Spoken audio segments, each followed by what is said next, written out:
Last time ಮಾಡಿದ್ದ chicken ಉಪ್ಪಿನಕಾಯಿ video viral ಆಗಿತ್ತು. ಹಾಗಾಗಿ ಇವತ್ತು 1 kg ಚಿಕನ್ನಲ್ಲಿ ಉಪ್ಪಿನಕಾಯಿ ಹೇಗೆ ಮಾಡೋದು ಅಂತ ಸಿಂಪಲ್ ಆಗಿ ತೋರಿಸಿಕೊಡ್ತೀನಿ. ಇದನ್ನ ರೆಫ್ರಿಜರೇಟರ್ ಇಟ್ಟರೆ 2ರಿಂದ 3 ತಿಂಗಳು ಆರಾಮಾಗಿ ಸ್ಟೋರ್ ಮಾಡಬಹುದು.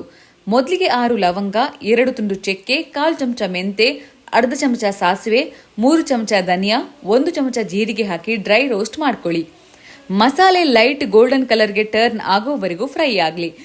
ತಣ್ಣಗಾದ್ಮೇಲೆ ಮಿಕ್ಸಿ ಜಾರಿಗೆ ಹಾಕಿ ಈ ರೀತಿ ಪೌಡರ್ ಮಾಡ್ಕೊಳ್ಳಿ. ಈಗ 1 kg ಬೋನ್ಲೆಸ್ ಚಿಕನ್ ತಗೊಂಡು ಅರ್ಧ ಚಮಚ ಅರಿಶಿಣ, ಸ್ವಲ್ಪ ಉಪ್ಪು, 3 ಚಮಚ ಶುಂಠಿ ಬೆಳ್ಳುಳ್ಳಿ ಪೇಸ್ಟ್ ಹಾಕಿ 1 ಅವರ್ ಮ್ಯಾರಿನೇಟ್ ಮಾಡಿಡಿ. ಈಗ ಮ್ಯಾರಿನೇಟೆಡ್ ಚಿಕನ್ ಅನ್ನ ಕಾದ ಪ್ಯಾನ್ ಮೇಲೆ ಹಾಕಿ ಬೇಯಿಸಿಕೊಳ್ಳಿ. ಈಗ ಚಿಕನ್ನಿಂದ ನೀರು ಬಿಟ್ಕೊಂಡಿದೆ. ನೀರು ಕಂಪ್ಲೀಟ್ ಆಗಿ ಡ್ರೈ ಆಗೋವರೆಗೂ ಫ್ರೈ ಮಾಡಿ.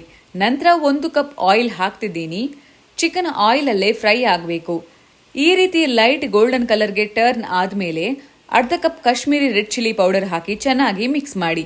ಈಗ ರುಚಿಗೆ ತಕ್ಕಷ್ಟು ಉಪ್ಪು ಸೇರಿಸಿ ನಂತರ ನಾವು ರೆಡಿ ಮಾಡಿಟ್ಟ ಮಸಾಲದಲ್ಲಿ 2 ಚಮಚದಷ್ಟು ಉಳಿಸಿ ಮಿಕ್ಕಿದ್ದನ್ನೆಲ್ಲ ಹಾಕಿ ಮಿಕ್ಸ್ ಮಾಡಿ. ನಂತರ ಸ್ಟವ್ ಆಫ್ ಮಾಡಿ ತಣ್ಣಗಾದ್ಮೇಲೆ 1 ಇಡೀ ಲಿಂಬೆಹಣ್ಣಿನ ನೀರು ಸೇರಿಸಿ ಮಿಕ್ಸ್ ಮಾಡಿ. ಈಗ super tasty chicken pickle ready ಆಯಿತು. ಇದನ್ನು ಗಾಜಿನ ಪಾತ್ರೆಯಲ್ಲಿ ಸ್ಟೋರ್ ಮಾಡಿಟ್ರೆ ಬೆಸ್ಟ್. ನೀವು ಈ ರೆಸಿಪಿ ಟ್ರೈ ಮಾಡಿ. ಡೀಟೇಲ್ ರೆಸಿಪಿ ಕ್ಯಾಪ್ಷನ್ನಲ್ಲಿದೆ, ಚೆಕ್ ಮಾಡಿ.